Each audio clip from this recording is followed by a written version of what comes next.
দেখুন, আমি আরেকবার শেখরবাবুর অভিযোগপত্রের আর দুটো বাক্য আপনাদের পড়ে শোনাই।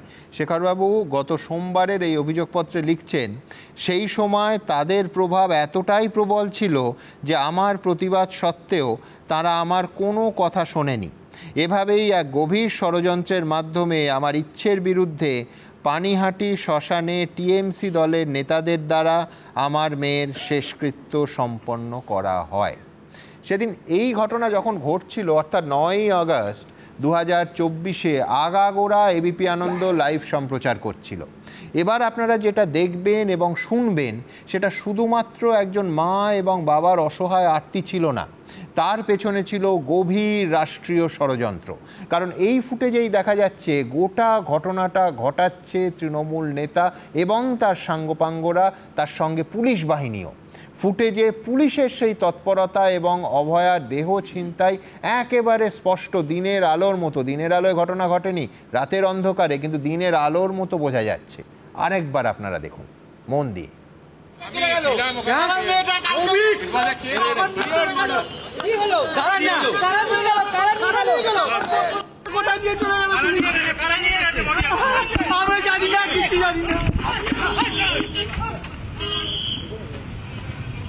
দেখুন না কি করছে ওরা, পুলিশ কি করছে আমাদের, পুলিশ আমাদের কিভাবে অত্যাচার করছে, পুলিশ আমাদের কিভাবে অত্যাচার করছে। ওই দেখুন, ওই দেখুন, দেখুন দাঁত দেবেন এখানে, চার চার সরিয়ে দেবে এখান থেকে।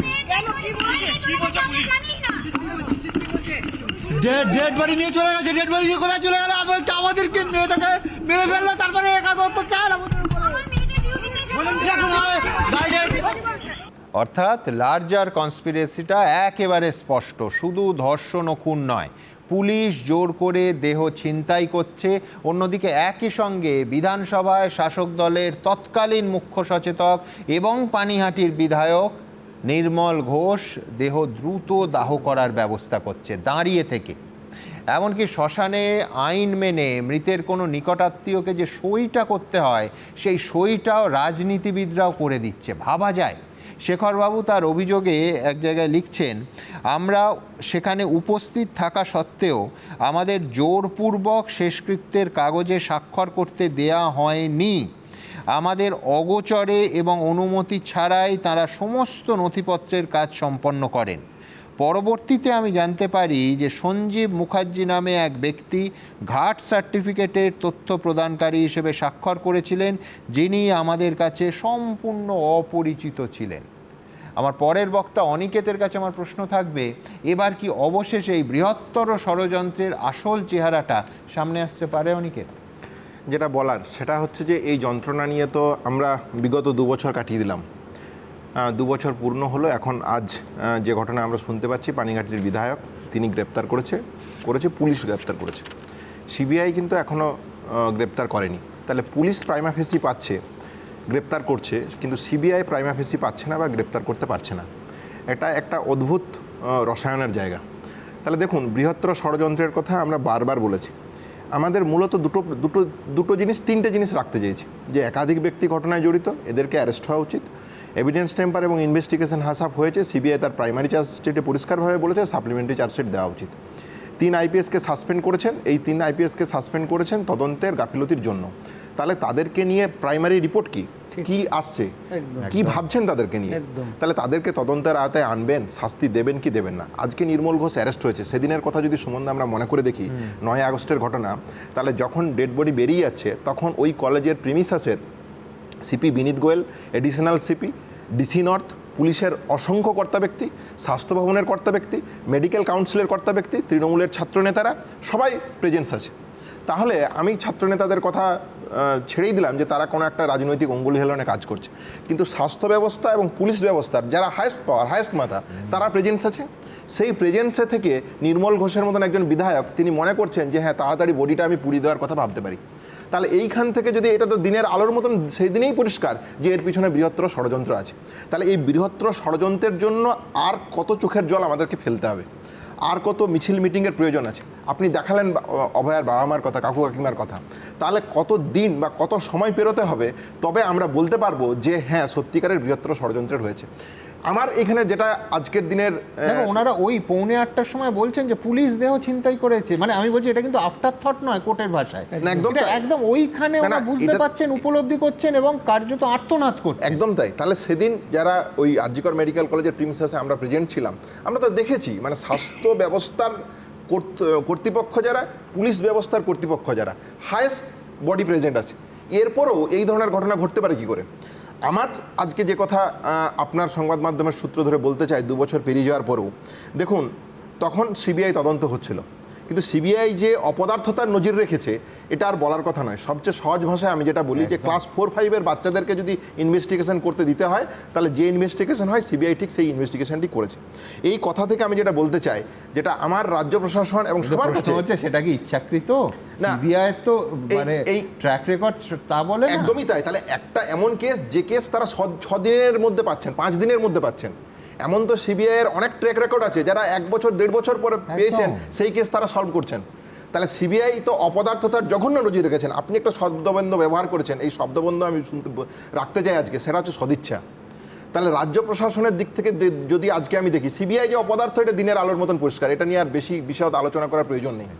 তাহলে আজকে রাজ্য প্রশাসনকে ঠিক করতে হবে। আগের মুখ্যমন্ত্রী যেমন বলতেন ওই তো সিবিআই এর কাছে ইনভেস্টিগেশন চলে গেছেন, আমার আর কি দায়বদ্ধতা। আজকে মুখ্যমন্ত্রী বলছেন যে তিনি স্টেপ নিচ্ছেন, তাহলে 3 IPS এর ক্ষেত্রে যে তিনি তদন্তের তিনি সাসপেন্ড করলেন, এইখানে তার প্রাইমারি রিপোর্ট কি, তদন্তের আওতায় আনবেন কি আনবেন না, এটা রাজ্য প্রশাসনকে সরাসরি ক্লিয়ার করা উচিত।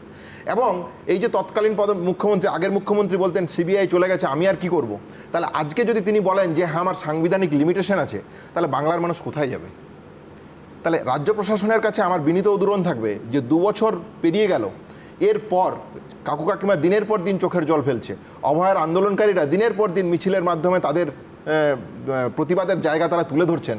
এইখানে সুস্পষ্টভাবে আমি জানতে চাই যে রাজ্য প্রশাসনের দিক থেকে সিবিআইকে বা যে তদন্তকারী সংস্থা সিবিআই এখনও অবধি সিবিআই তদন্ত করছে, সেই হিসাবে সিবিআইয়ের কথা বলতে বাধ্য হচ্ছি, তাহলে সিবিআইকে সরাসরি চাপ দেওয়া উচিত যে কেন তারা এই ধরনের জঘন্য নির্লজ্জ উদাহরণ সৃষ্টি করলেন আইন ব্যবস্থার মধ্যে, পশ্চিমবাংলার বুকে, ভারতবর্ষের বুকে, যে আন্দোলনকে নিয়ে সারা বিশ্ব আন্দোলিত হয়েছে, যারা সবাই জাতি ধর্ম বর্ণ রাজনৈতিক দল নির্বিশেষে যারা অভয়ার ন্যায় বিচার চায়, তাহলে সিবিআই এইরকম একটা কদর্যতার কাজ তৈরি করলো, অযোগ্যতার কাজ তৈরি করলো।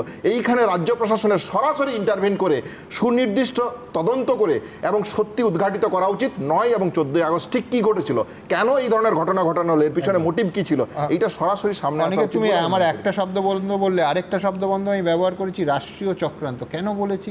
তুমি যাদের সরিয়ে রাখতে বললে সেটাই তো সব থেকে বড় প্রমাণ যে রাষ্ট্রীয় চক্রান্ত ছিল। তার কারণ আমি পুলিশ এবং শাসক দল বাদ দিলাম, তুমি যে ছাত্র নেতাদের কথা বলছো, ছাত্র নেতারা তো সুমোটো কাজটা করছে না, নিঃসন্দেহে তাদের ওপর নির্দেশ এবং কারুর অঙ্গুলি হেলন আছে, নয়তো একটা অর্গানাইজড পার্টি যারা সেই মুহূর্তে পাওয়ারে আছে তাদের ছাত্র সংগঠন এবং নেতারা অ্যাক্টিভ হতেন না। এটাই তো তাহলে সবথেকে বড় প্রমাণ। এই জায়গা থেকে আমরা থ্রেড কালচারের কথা তুলেছিলাম। একদম। আজকে এনআরএস এর ক্ষেত্রে যে ঘটনা ঘটেছে, আপনারা যদি এই ঘটনাগুলোর বিশদে যান তাহলে দেখতে পাবেন আরজিকর মেডিকেল কলেজ মানে ডাক্তারদের মধ্যে কি থ্রেড কালচার দেখিয়েছে। আপনি যদি নার্সিংদের মধ্যে থ্রেড কালচারে যান, মানে আপনি কল্পনা করতে পারবেন না, জাস্ট ইমাজিন করা যায় না যে এই পরিমাণ থ্রেড কালচার শুধুমাত্র যে সরকারি থেকে চলে তা নয়, নার্সিংদের যে মানে নির্দিষ্ট অ্যাডমিনিস্ট্রেশন আছে, সেই অ্যাডমিনিস্ট্রেশন যেভাবে নার্সিং টিচারদেরকে, নার্সিং স্টুডেন্টদেরকে হ্যারেস করে আপনি কল্পনা করতে পারবেন না।